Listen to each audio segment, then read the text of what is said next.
शरण में, गुरुदेव की शरण में, उनकी बहुत कृपा हम पे है। पिछले लोकसभा चुनाव में जोधपुर सीट से हारने के बाद वैभव गहलोत इस बार जालौर से मैदान में हैं।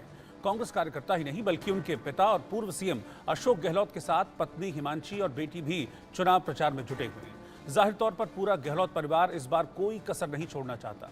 कैसा चल रहा है वैभव गहलोत का चुनाव प्रचार? हमारी सहयोगी कनिका कटियार ने उनसे खास बातचीत की।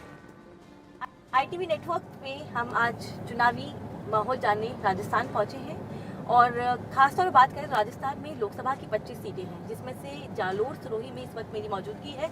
जालोर सिरोही की जब बात आती है तो जालोर सिरोही जो है हॉट सीट कहलाती है, क्योंकि अगर हम यहाँ से बात करें तो कांग्रेस पार्टी के वरिष्ठ नेता भी रह चुके हैं, आरसीए के अध्यक्ष भी हैं, पूर्व मुख्यमंत्री अशोक गहलोत के बेटे भी हैं। इसके अलावा प्रदेश में लगातार सक्रिय राजनीति में वैभव गहलोत ने अपने आप को लगातार सक्रिय रखा है और वो इस बार जालोर सिरोही से चुनावी मैदान में कांग्रेस पार्टी की टिकट पे चुनाव लड़ रहे हैं। मेरे साथ मौजूद भी हैं वैभव जी, बहुत बहुत शुभकामनाएं पहले तो आपको। और पहला सवाल यही है, जालोर सिरोही से आपने चुनाव लड़ने का इस बार ठाना, आपके सामने लोमाराम चौधरी बीजेपी के कैंडिडेट हैं। इस सीट को हमेशा हॉट सीट कहा जाता है, आपके लिए ये हॉट सीट कितनी इम्पोर्टेंट है और क्या आपको लगता है कि इस हॉट सीट में इस बार कांग्रेस पार्टी का खाता खुलेगा? बिल्कुल, ये खाता खुलने वाला है इस हॉट सीट पे कांग्रेस पार्टी का। जालोर सिरोही पिछले 20 साल से यहाँ से लगातार भाजपा के सांसद रहे और आप खुद हालात देख रहे हो कि कोई ऐसा काम वो अपने खाते में नहीं गिना सकते। और 20 साल कोई कम समय नहीं होता, 20 साल मतलब 2 दशक से यहाँ पे भाजपा के सांसद हैं और रिजल्ट उनका ज़ीरो है। मेरा मानना है और जो जनता ने जिस तरह से एक बार ठान लिया है जालोर सिरोही भाजपा के सांसद को हटा के इस बार कांग्रेस को आशीर्वाद देने वाला है। ठीक है, हम जालोर सिरोही में इस वक्त मौजूद हैं, आप लगातार जनसंपर्क कार्यक्रम भी कर रहे हैं, लगातार लोगों से मिलते हुए नजर आ रहे हैं। जालोर सिरोही में एक रोड कनेक्टिविटी की प्रॉब्लम जो है वो अधिकतर देखने को मिली है, जो हाईवे की प्रॉब्लम है। इसके अलावा तमाम ऐसी और भी समस्याएं हैं। अगर आप यहाँ से जीतते हैं तो पहला एक विजन डॉक्यूमेंट जो आपका होगा वो क्या रहेगा? आने वाले 5 साल में आप कौन कौन से ऐसे वादे हैं जो ऑलरेडी जनता के बीच में कर रहे हैं और आगे करेंगे, उसके बारे में विस्तार से बताइए। देखिए, 15 तारीख को, आने वाली 15 तारीख को मैं मेरा विजन डॉक्यूमेंट जो जालोर सिरोही के लिए मैं सोचता हूँ उसको मैं पेश करूँगा। मगर मैं फिर भी कहना चाहूँगा कि जैसा कि आपने कहा कि यहाँ पे रोड नेटवर्क की कमी रही है, ये इतना इम्पोर्टेंट क्षेत्र रहा है मारवाड़ का, ये दोनों जो ज़िले रहे हैं और साथ में अब एक तीसरा ज़िला और बन गया सांचौर, तो ये इतना इम्पोर्टेंट क्षेत्र रहा है मारवाड़ का। मगर जिस तरीके से 20 सालों में ये पिछड़ता गया, 20 साल मैं मानता हूँ कि एक तरीके से यहाँ की क्षेत्र की जनता है, चाहे प्रवासी भाई हैं यहाँ के जो बाहर रहते हैं यहाँ के, उन सब के मन में पीड़ा रही कि हमारा 20 साल हमारा जालोर सिरोही पिछड़ता चला गया। जहाँ तक आपने बात की सड़क की, नेशनल हाईवे की मांग यहाँ पे जालोर सिरोही दोनों जिला मुख्यालय को जोड़ने से जो दिल्ली की सरकार को देनी थी, जब सांसद भाजपा के थे यहाँ दिल्ली में सरकार भाजपा की है, तो कम से कम ये नेशनल हाईवे तो बनना चाहिए था जालोर और सिरोही के बीच में। तो इस तरीके से चाहे अपन रेलगाड़ी की बात करें तो रेलगाड़ी की कनेक्टिविटी को बढ़ाने की बात यहाँ पे रहती है, क्योंकि ये ऐसा क्षेत्र है जहाँ के हर दूसरे तीसरे घर में बेटा भाई काम धंधे के लिए, रोज़ी रोटी के लिए दूसरे शहरों में जाके रोज़ी रोटी के लिए बाहर गए हुए हैं अपने गांव को छोड़ के। चाहे आप बेंगलोर देख लें, हैदराबाद देख लें, और वहाँ भी हमने इन सब प्रवासी जो हैं भाई बंधु, उनसे जाके हमने सम्मेलनों में मुलाकातें भी करी, हम सब कांग्रेस के तमाम नेताओं ने। उनके मन में भी पीड़ा इस तरह से है कि कम से कम हम हमारे गाँव, हम हमारे कार्यस्थल पे जब भी आते हैं तो 2-2 ढाई दिन लगते हैं, कोई रेल कनेक्टिविटी नहीं। जबकि 15 साल से जो सांसद हैं, साथ में 5 साल उनसे पूर्व के जो भाजपा सांसद हैं, उन्होंने कभी इस क्षेत्र में रेलगाड़ी के विस्तार की में वो सफल नहीं हुए, उन्होंने इस दिशा में कोई काम करके नहीं दिखाया जनता को।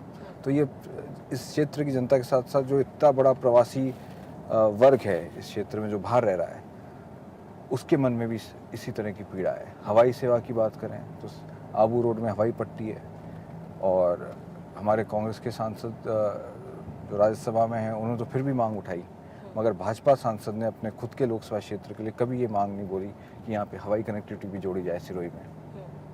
तो ये तमाम चीज़ें हैं। ठीक है, अब हम एक विस्तार रूप में चर्चा कर लेते हैं चुनाव की। एक और कांग्रेस पार्टी का मैनिफेस्टो है जिसमें आप लोग 5 न्याय 25 गारंटी की बात कर रहे हैं। राहुल गांधी लगातार ये बोल रहे हैं कि इस देश में संविधान जो है वो खतरे में आ गया है, इस देश में जांच एजेंसियों का दुरुपयोग हो रहा है। मैं आपसे पूछना चाहती हूँ कि ये जो मुद्दा कांग्रेस पार्टी देश भर में उठा रही है, राजस्थान में भी आपने इस मुद्दे को उठाया, आपकी पार्टी ने, आपको लगता है कि इस मुद्दे को उठाने से लोकसभा चुनाव में जनता इस मुद्दे को समझ रही है और आपके पक्ष में वोट देगी? क्योंकि बीजेपी जब आती है बात, तो बीजेपी कहती है हम जांच एजेंसियों का दुरुपयोग नहीं कर रहे, हम भ्रष्टाचार को हटाने के लिए कार्रवाई कर रहे हैं। देखिए, भ्रष्टाचार की लड़ाई में तो हम सब साथ हैं। भ्रष्टाचार के खिलाफ हम सब चाहते हैं कि भ्रष्टाचार के खिलाफ मुहिम में अगर हमारा भी कोई योगदान हो तो हमें देना चाहिए। और भ्रष्टाचार के खिलाफ कांग्रेस पार्टी भी खड़ी होती है, उसमें कोई दो राय नहीं है।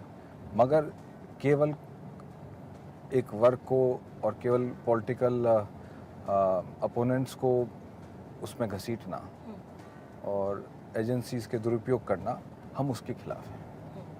हम भ्रष्टाचार के खिलाफ खड़े हैं इस लड़ाई में देश के साथ, मगर केवल ईडी और सीबीआई या दूसरी एजेंसीज का दुरुपयोग नहीं होना चाहिए।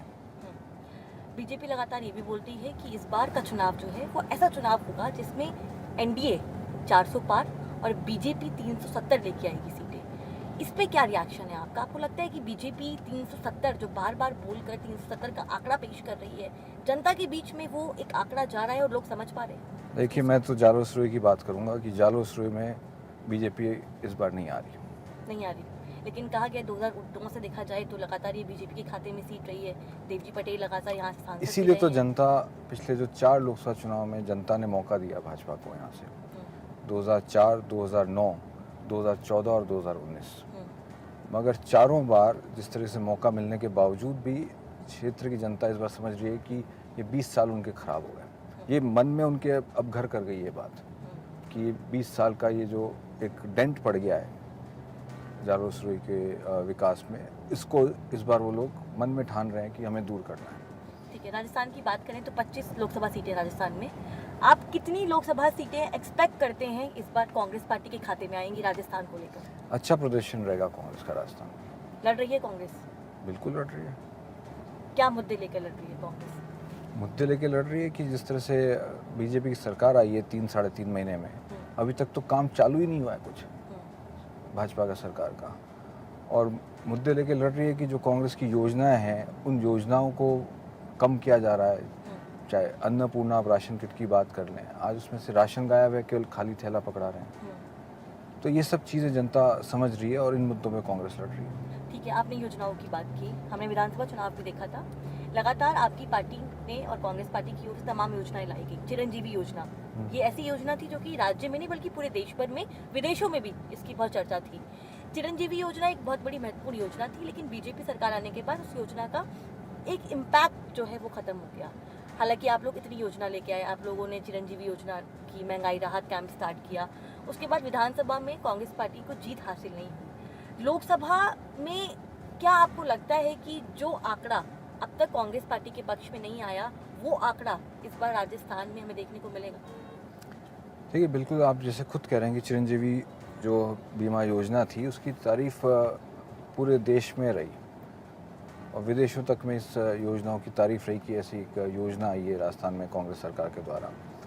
और चाहे आप दूसरी भी जो योजनाओं की बात कर रहे हैं, चाहे अन्नपूर्णा राशन किट है और चाहे गायों की सेवा के लिए जो काम किया कांग्रेस की सरकार ने, एक मतलब एक्स्ट्राऑर्डिनरी काम थे ये सारे।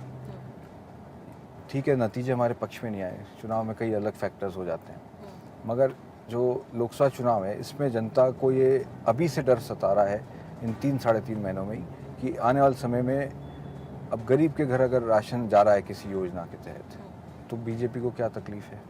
चिरंजीवी स्वास्थ्य बीमा योजना में जहाँ देखो पिछले 3 महीने में सुनने को मिल रहा है कि पूरे तरीके से इलाज नहीं हो रहा, पैसे की कमी करी जा रही है इलाज में।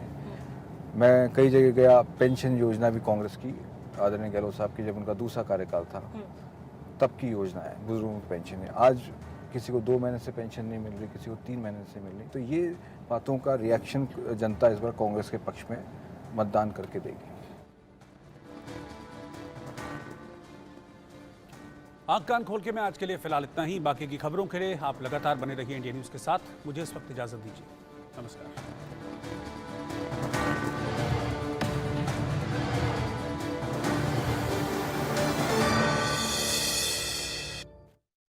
presented by